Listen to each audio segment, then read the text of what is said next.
Hello दोस्तों, नमस्कार। आज की कहानी है बोझ। पुराने समय की बात है। एक संत अपने शिष्य के साथ कहीं यात्रा पर जा रहे थे। रास्ते में वो लोग एक ऐसी जगह पर पहुंचे जहां कुछ निर्माण कार्य चल रहा था।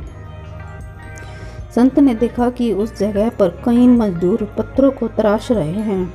संत ने एक मजदूर से पूछा कि यहाँ क्या बन रहा है।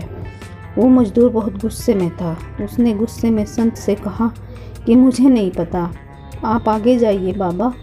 संत बिना कुछ बोले आगे निकल जाते हैं। अब आगे जाकर संत दूसरे मजदूर से पूछते हैं कि यहाँ क्या बन रहा है। दूसरे मजदूर ने संत से कहा कि मुझे क्या मतलब, यहाँ पर कुछ भी बने, मैं तो यहाँ सिर्फ मजदूरी का काम कर रहा हूँ। मुझे दिन भर काम करने के बाद शाम को पैसे मिल जाते हैं, इतना ही काफ़ी है मेरे लिए।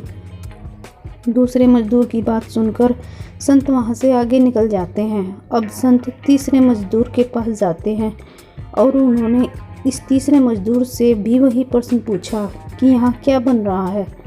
तीसरे मजदूर ने संत से कहा कि बाबा, यहाँ पर मंदिर बन रहा है। हमारे गांव में मंदिर नहीं था, अब हमें पूजा करने के लिए दूसरे गांव नहीं जाना पड़ेगा। संत ने उस तीसरे मजदूर से पूछा कि क्या तुम्हें इस काम में खुशी मिलती है। उस मजदूर ने कहा, मुझे ये काम करने में बहुत आनंद मिलता है। यहाँ पर मंदिर बनने वाला है, इस बात से मैं बहुत खुश हूँ। मैं जब भी काम करते करते हथौड़ी की आवाज़ सुनता हूँ तो मुझे उसमें संगीत सुनाई देता है। इस तीसरे मजदूर की बात सुनकर संत ने अपने शिष्य से कहा कि यही वास्तव में सुखी जीवन का सूत्र है।